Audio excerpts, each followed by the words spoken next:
Welcome to Kits and Wagers. I'm Adam Zdroik, joined by Chris Owen.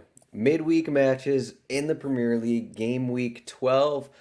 We're back after only a few days. Chris, you had a 3-1 weekend of betting, including our parlay picks. Unfortunately, my parlay piece didn't hit. But Chris, what's going on this Monday evening? Just we're 3 days later, I think, from our last podcast. So right back to it. Relatively successful weekend for myself, so I'm happy about that. To Adam's credit, he has a little room to miss a couple picks. I think he was sitting like 18 and 9ish prior to the weekend, right around there, and I was under 500. So I really needed those picks to get it right, and then obviously big result for Liverpool on Sunday. And it was funny after we got done chatting. I was like, on Twitter reading a couple articles, blah blah blah, and I like saw all these stats. I was just like kept trending towards them. Not like it was like, oh, Virgil van Dijk hasn't lost at home in 65 games. It was like, they haven't lost in front of home fans and five since like forever. So it was like, oh, okay, well, double chance that worked out. So anyways, this is a totally new week. So we're not gonna rest on our laurels here. We're gonna get right back to it, and these short midweek kind of these ones are tough to bet because a lot of rotation, a lot of things at play here where you're like, yeah, hopefully I get it. And then we were supposed to have two marquee matchups here with Man United and Tottenham, and then City and Arsenal. I forget why that one's postponed, but keep that in mind too because that would have been awesome to have both those games this midweek. Yeah, I think Arsenal was postponed because their uh, Europa League match was postponed after the Queen died because of the whole London ordeal with security. So that's being replayed on Thursday, or not being replayed. It's being played on Thursday. So I believe that's the reason for it. But yeah, those teams that match was postponed. But man, that Liverpool Manchester City match, like you mentioned, the Liverpool money line. It was like, well, I can't really do that though. We both Yeah, mentioned the most solid odds to score. It was like plus plus 200 200. something. Yeah, And it was like, man, those seemed like good odds, but neither one of us took it. I just went with like the bread and butter over 2.5. Both teams to score no draw kind of a thing. And man, the only goal of the match was just like a bad defensive play by Cancelo. And Salah gets away on the breakaway. And that's the only goal of the match. So yeah. I had the home double chance. I was like, there's no way you can't take out plus odds Liverpool at home on a double chance. I think it was like plus 100, so pretty much. yeah, But yeah, you got the plus 100 on that. But man, game week 12, the yep, biggest favorite. There's rotation going on, but the biggest favorite is Brighton. That was the first thing that stood out to me. I believe they're minus 255 to beat Nottingham Forest, and it's kind of crazy. I think Brighton have 1 point from their last three matches. I want to say coming off a loss at Brentford, but they are playing Nottingham Forest, so that's a boost. But they're about the same favorite as Liverpool are home against West Ham. But we are not talking about either of those matches. We are actually talking about first up. We'll be talking about a Tuesday match, a Wednesday match, and a Thursday match. We're starting with this Crystal Palace Wolverhampton game. And we're getting what Crystal Palace plus 120 to win. Wolverhampton about plus 245 you can find at DraftKings, I want to say. And then the draw is plus 235. The over 2.5 goals is plus 125. Under 2.5 goals, minus 155. So, Chris, we had a couple same bets for this show. And I think this is like I don't know if it's the public play or I don't know if it's a trap, but it seems way too obvious uh, to take what you're going to take here. But what do you think is going to happen in this match? Is this going to be a Uh, scoreless draw here? thanks, Adam. Appreciate that. Appreciate the confidence earlier here. Um, no, I've just get out of the way here, but I'm taking both no on both teams to score, just for a variety of reasons. I mean, Wolverhampton their last 5 games have been one team they've lost 3 of the last 5, and in each of those 5 matches, it's been one team has scored and one team has not scored. So that's a very basis level statistic. On the other side of that, though, is the fact that like this is just an ugly matchup.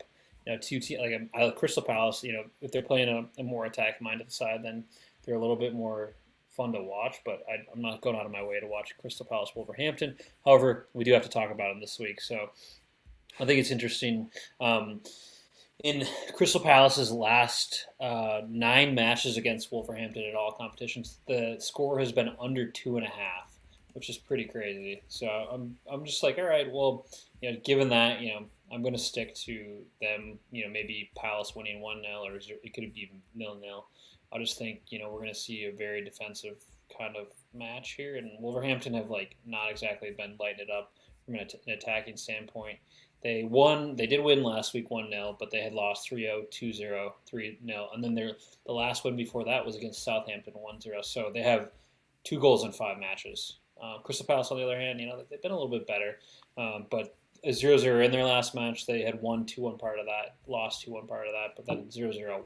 So there's not a whole lot of goals in any of these matchups for both teams over the past 5 game weeks, and that's why I'm going to no on both teams to score. The odds seem kind of crazy. Like -110, under 2.5 is -155. I mean, how do we think it's going to be like 1-1? But I don't know about that. Like Wolverhampton continuing to have trouble to score. Probably, they didn't have the best match against Nottingham Forest, but they got the PK. That was their lone goal there in a home match against Nottingham Forest over the weekend. We'll see if Diego Costa can start. I don't know how much that matters, but it's a short week. Yeah, it's a short week, so we could see someone like Guedes back in there, Hechan back in there, that kind of a thing for him. Adama? Traore, he started. He's starting the last couple, so yeah. I guess they don't even have that many guys to rotate anyway, so he'll probably right. start again as well. Mm-hmm. But yeah, going your stat, the last 9 matches has been under 2.5. 8 of the last 9 matches, your bet has hit in this matchup. So then just for Crystal Palace, they kind of disappointed in the last match against Leicester City. They didn't really do too much. Leicester kind of controlled that one, and Crystal Palace didn't really get many opportunities. I believe Zaha was subbed off in the 70th something minute because he just wasn't playing well. Yeah, it was. Yeah. And so we both had this bet. I looked at some other options. I looked at some corner bets like Wolves over corner, something like that. I looked at Crystal Palace to win. I kind of like that, but with the way Crystal Palace are playing, I didn't want to take it. So I'm just going 1 to 2 goals scored at -110, hoping this isn't a scoreless draw. I think that's the main thing we don't want here is a scoreless draw. Yeah, I guess we're both on the same track here. It definitely right. That's the problem. That's the issue. Maybe there'll be a PK to either side here, but it's like, do I actually think Wolverhampton can win this one 1-0 kind of thing? I guess because otherwise, why not just take Crystal Palace to win or Crystal Palace to win in a clean sheet kind of a thing? I guess either side can win this one 1-0 kind of a thing. So safe to say that we're both kind of steering clear of that Crystal Palace money line. yeah, they just haven't looked that great. They've looked fine. I mean, they got a late winner against Leeds in their last home match, I want to say. That one was 2-1. I believe I took a money line in that game. But Wolverhampton, they're getting Nathan Collins back on their back line. That's going to help. And, I mean, they're a good defensive team, and how they play, it's just hard to take Crystal Palace to win, given just what we just saw from them, and I guess given from what we've seen from the last few matches even. So, yeah. Another interesting stat too for this is so Crystal Palace have played 5 games at home. Wolverhampton have played 5 games away. Crystal Palace have lost 2 of 5 at home, so it's not like they've been super good there. And then, of course, Wolverhampton, they've lost 4 of their 5 matches away. So it's it just feels like both teams not good in the specific matchup here. So it's do you just go draw, plus 400 draw? That would be a bit of a shot in the dark. But Wolverhampton just not playing good away more so than anything. But neither are particularly good. I think Palace have they've got 7 points out of a possible 15. So Mhm. I will say, like, the reason I've been on Crystal Palace in recent matches is that, I mean, sure, they have some bad numbers and they have a couple losses at home, but, like, those losses were against Arsenal.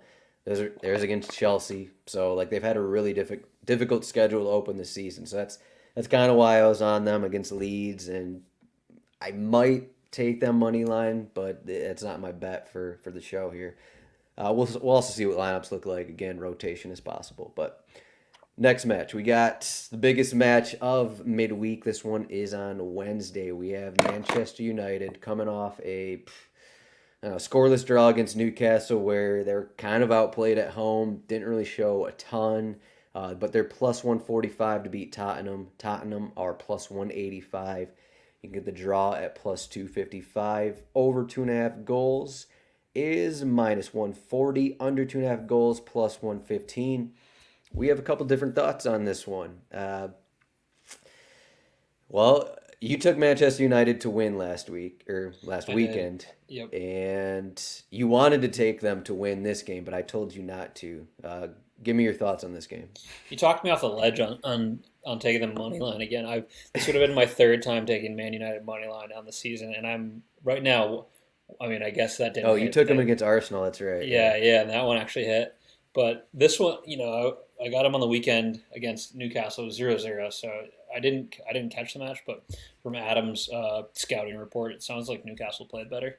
I just caught a couple of highlights, so missed that one. But like looking back at some of these stats, I mean, I think it was 2 seasons ago, the big result was when Tottenham beat Manchester United 6-1. I think it was at Old Trafford. But like looking back over the past 10 matches, United is unbeaten in 8 of those 10 matches. So it's not like they are out here getting dominated by Tottenham. They are going to be playing at home once again, where they've been okay. So I just was like, I feel like Tottenham. I mean, I arguably playing a little bit better, but I just thought like, them playing at home once again. I'm 1-1. Maybe improve it to 2-1 on the money line. But you kind of talked me off. You talked me off the ledge on that one. And looking at it, again, going back to some of the previous results, there's been a fair bit of goals in these matchups between Tottenham and Manchester United. So I'm actually going to go on both teams to score, no draw. I think somebody comes away with this, and I would say, if I had to select it, I think it'd be Manchester United. But you're getting that one at plus 30, plus 130, so pretty solid odds. So that's both teams to score, no draw. So I'm expecting a few goals, and I don't think you get any favors on the over. I think you got to get into over 3.5 to find anything worthwhile, which is kind of a big ask. It is, the over 2.5 is minus 140, so not the best of odds, but I think you get a little bit more value going to this one when I do think there's going to be probably at least 3 goals. Well, I'm going the opposite of that, but based off what you said, it kind of matches just with how the recent games have gone between these teams. Like you said, I mean, you didn't read the results off, but Manchester United have scored 3 goals in each of the last 3 meetings. Won 3-2 in the same situation last season, then they won 3-0 at Tottenham. So either it's a thing with these lineups where for some reason Manchester United have an edge over Tottenham, over Conte even, because he was there for those matchups last season. So maybe that's something. Maybe it isn't. We'll see. I guess if you would have went Manchester United to win here, these would have been the same bets because I took under 2.5 goals in their game against Tottenham, and it was scoreless, so I won that one. But I'm taking under 2.5 goals. It's plus 115 for this one. I think it was plus 120 against Newcastle, so around the same odds. I just think that you look at the recent results, and maybe it's kind of hard to take this, but that's kind of where the public's at. That's kind of where you're at. I'm calling you the public, Chris. I'm very public. Extremely. I'm so public. But, I mean, maybe something's going to change here. It does seem like Tottenham maybe have a little more success scoring against better teams. Like they have scored against like Manchester City in the past, kind of a thing, and those games kind of seem higher scoring. It always seems like these Tottenham matches, maybe against lower level teams, it's like they struggle. They don't score until late in the second half, kind of a thing. And maybe that that kind of has me worried a little bit, but just with how these teams have played recently, Manchester United, their only goal scored in their last two matches was like a stoppage time goal from McTominay against Ammonia Nicosia. It's a short week. Tottenham, we'll see, but I'm just Both taking the teams. under 2.5. That's just where I'm Yeah, going. we are. One of I us is don't. going to be. You can. I guess we can both be wrong here, which would not be that cool for both of us. But it's unlikely that, or well, it's impossible for us both to be right. So there's going to be a loser in this game, If it's 2-2, we're both going to be wrong, I guess. right? But there's not a way for us both to be right here. There's, you know what I mean? Yeah. Little galaxy brain here. It's just like I feel like this must be the sixth Manchester United match we're talking about on this show. And it seems like all of these matches, it's like, man, it's kind of hard to read about these Eric Ten Hag sides. You look at the recent results; it's all over the place. Like you got the scoreless draw against Newcastle, you got this 6-3 result against Manchester City. They beat Arsenal 3-1, and then you have these 1-0 wins against Southampton and whoever. It's just they've been hard to read, and then like we talked about my record before the show, I'm 5-0 on Manchester United matches. And every show, I'm like, I don't know how to read this team. Probably the hardest team to read, but maybe that doesn't matter. Maybe it doesn't Let matter. the I don't people know. know, Adam. I'm glad you brought it up because now we got the juju kind of going against your pick. Maybe it's going back to my pick. I'm bringing a lot of juju, bad juju on me. There's my record this season is just like my article is 26-13, and so you combine that with this, I'm like 46-23, which is Absurd. pretty That is crazy. absurd. Like when are you buying the second house? Third house. Like your cup runneth over right now. I mean, this doesn't include like all my personal single game parlays and parlays that don't hit that are just stupid. So but Yeah, yeah. okay, that's it for this Manchester United Tottenham match. This next one, we got a Thursday game, and so Tuesday and Thursday both have two matches, and both matches on Tuesday and Thursday are kind of feature some bad teams, kind of Yes. interesting.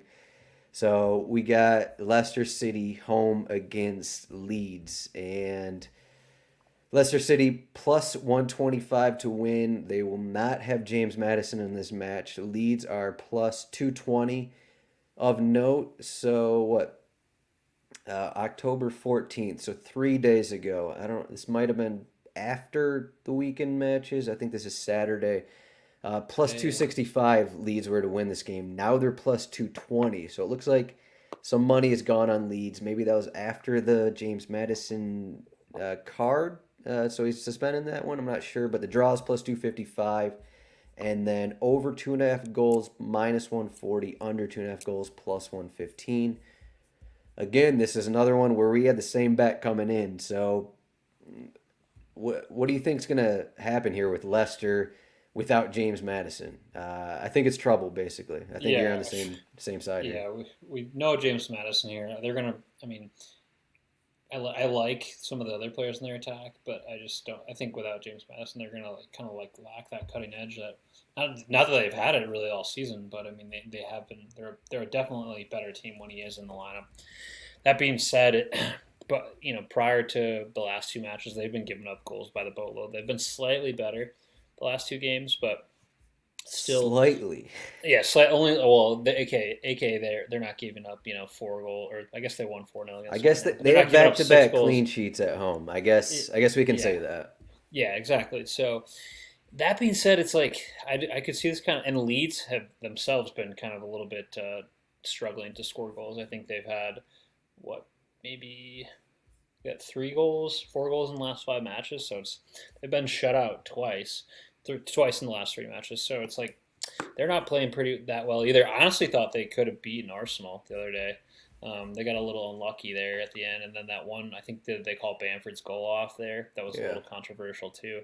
But I know James Madison. The fact that both teams, for me, it's like I'm taking. I don't think that either team are even. It's possible that neither team scores here because I don't think that they're that good. But so I'm going to go on both teams to score, no draw. Sorry, did I? Is that what I have? No, that was the last matchup. I'm going to go.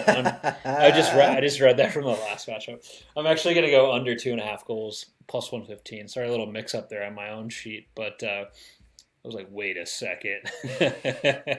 But yeah, so I really don't think that there's going to be a ton of goals here. No James Madison makes me feel even better about that. So I'm going to stick with the under 2.5 goals for plus 115. The last game you were on the public side. Now this one you're not on the public side. At least that's my assumption here. Just Yeah. because like you have two bad back lines, so it's like people are just gonna be like, yeah, goals, and people think these teams can score too. So, but yeah, no James Madison. Don't know who's gonna actually start for him. Could be Dennis Pryatt, who started a little more than a month ago. So the only time James Madison didn't play this season, I believe he had some minor injury. Leicester City went up a man in like the 20 something minute against Chelsea, Chelsea. and they ended up losing that one 2-1. They couldn't take advantage being up a man against Chelsea. For like 60 minutes too, right? Yeah, yeah. I mean, Harvey Barnes eventually got a goal after Leicester City went down a goal. So it's like, how can you trust this team? We're not going as far as to say like, let's bet on Leeds to win this match. We're not going to say that, but Leicester. I think Leicester's just going to be. They've played better defensively at home. Some of that has been matchups and that kind of a thing, but I think that Leeds coming off. They have been bad away from home this season, and that is partly a worry here. But I think this is a match where Leeds can actually, kind of take it a little bit to Leicester. Um, and that's kind of where I'm going with Leeds over 4.5 corners. It's minus 105. And I just think that they're gonna get their opportunities. I don't think either of these teams are actually playing all that well, but I think just taking away James Madison makes it a little hard for for Leicester, like to attack, to possess the ball in the attack, and do a lot of things. I mean, he does a little bit of everything for him. He kind of runs like their attack. We'll see what their formation even looks like, but Leeds had 20 corners in two of these matchups last season. I know that was different manager for Leeds and everything, but a lot of the same players. I still think Leeds have some pretty good players. And at some point, I think Leeds are going to turn around and, Bamford's going to be rolling and scoring goals and kind of thing. But until then, I'm not going to take them to actually win a match. I may have them on a double chance on my article whenever that's posted. Check that out, RotoWire.com. But yeah, I'm just going Leeds over 4.5 corners in this one. Side note, we have hit 4 straight corner bets on this show. So there you go. It is corners and wagers. That's right. The corners chapter of the RotoWire podcasting network. Yeah, just actually going back on that. So I took that was the minus 0.75 corners for Fulham against Bournemouth, I want to say, over the weekend. So they had 2 corners, and Bournemouth had 0 going into the 40th minute. And then Bournemouth had, actually maybe it was 3-0. And then Bournemouth had 2 corners between like the 40th and 45th minute. And then I got one in like the final minute of the first half. So Fulham had 4 corners to Bournemouth's 2. So that bet eventually hit there. So it was a wild bet. That was a wild bet. yeah.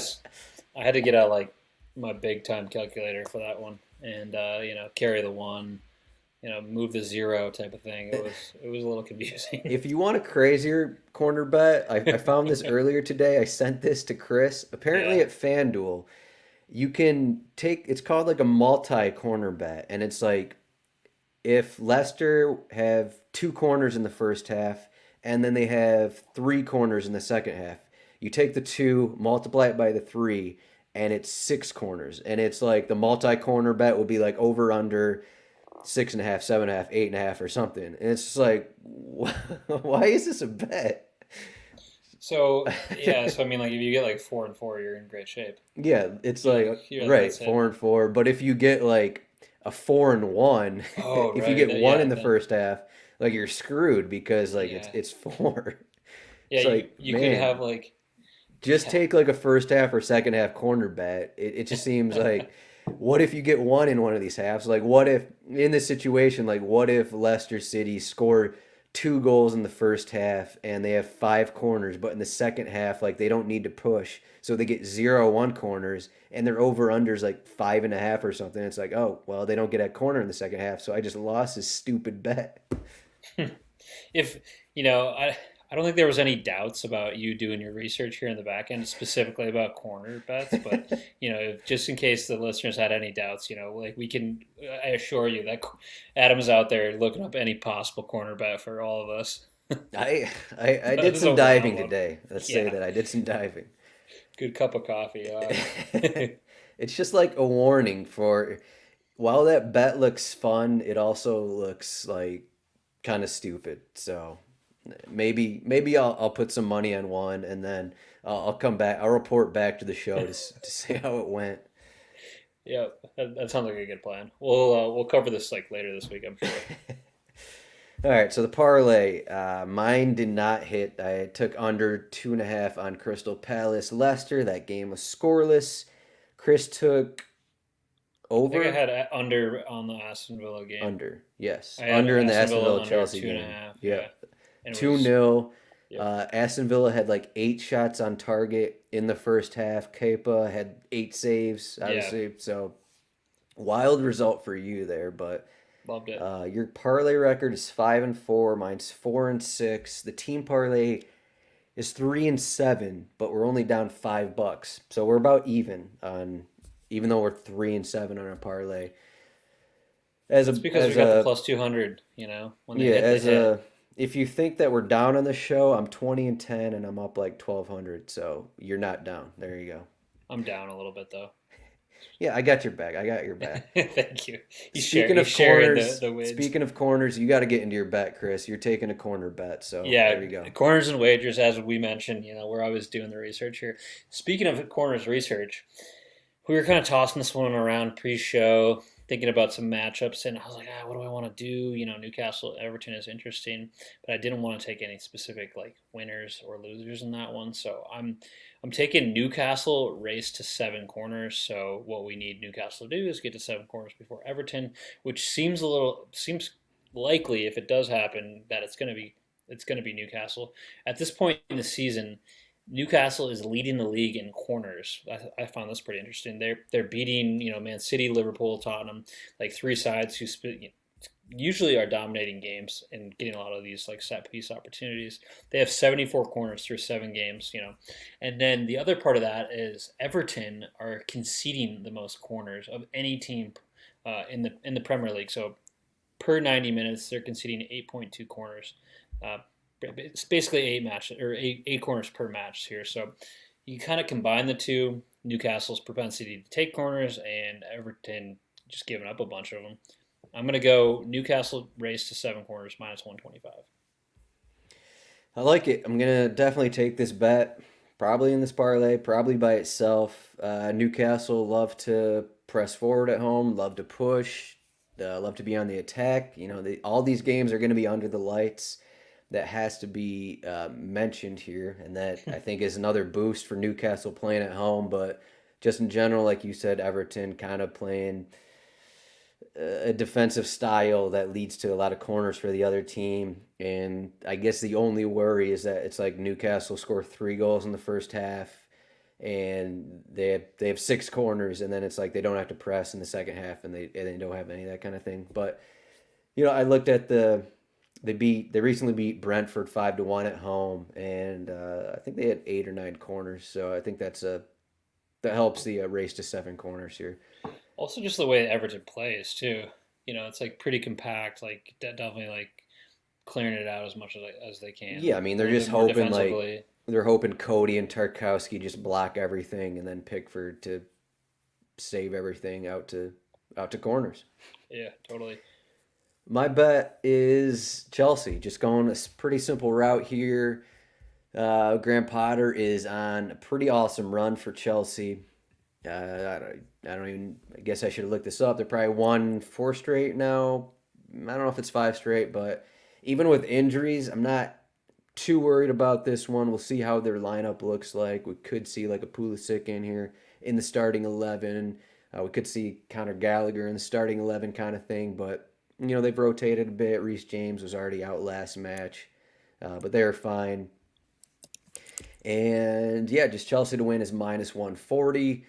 So if you follow me on Twitter at all or read my article last week, I hit Brentford at home against Brighton. I think I took him to win. Took Ivan Toney score the first goal at plus 450. A couple other pretty amazing bets, but they were probably outplayed in that match, even though they won. They haven't really looked that great overall, and while I do like betting them at home, I think this is just another spot where it's like Chelsea are going to control possession. They're just going to have more opportunities. And the hope is that it's not like Ivan Toney has another back heel goal that kind of comes out of nothing to where like Chelsea aren't going to win this. So they're going to have more opportunities, Chelsea are, and I'm just kind of riding on that, hoping they hit that back of the net. And so far, they've been hitting the back of the net. So I'm just going to ride with that, Chelsea to win. And that parlay comes out to plus 208. So there you go. I think this is the closest we've been to like 200. Usually we're like 250 or like even a little higher than that. So this one feels pretty good. Both usually like one of us takes like a minus bet here, and the other one kind of has to like make up for it. But we're both taking like what seems like pretty safe bets. Yeah, you saying we playing too safe here?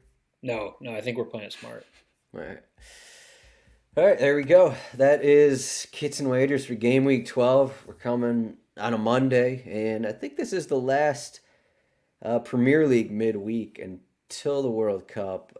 Just fingers crossed for myself and for Chris here, so we don't have to come back on another Monday to do a show. But I think we have Champions League the next couple weeks. Then I believe it's FA Cup the midweek before the World Cup. So there we go. But the fans, you're welcome for this show.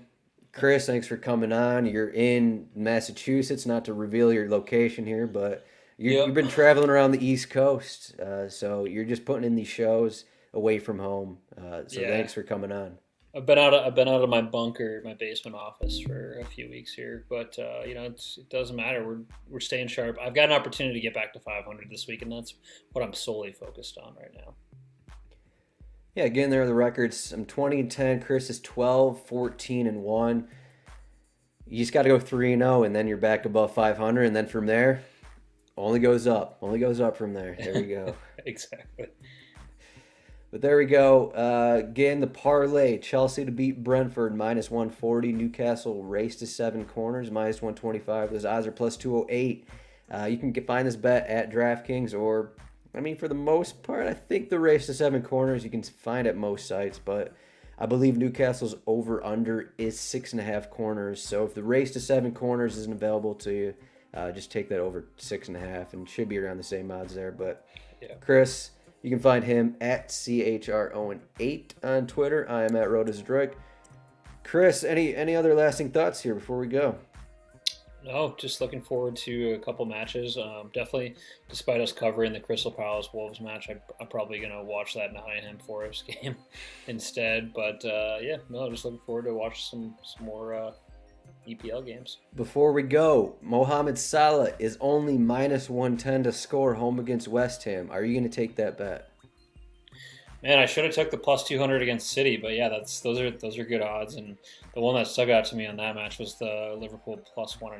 I think it was like plus odds somewhere, plus 140 maybe. Yeah. Or minus 1.5. Sorry. Yeah. I like it. Might as well take Salah. And West Ham have some injuries on their back line. We don't know about who's actually going to start that one, but yeah, Salah. Anytime you can get him around even odds or better, and they're playing at home, I'd probably take that. I think that's just a smart bet to take. So there you go. But Chris, thanks for coming on, and we'll see everyone later in the week for Game Week 13. Thanks, Adam.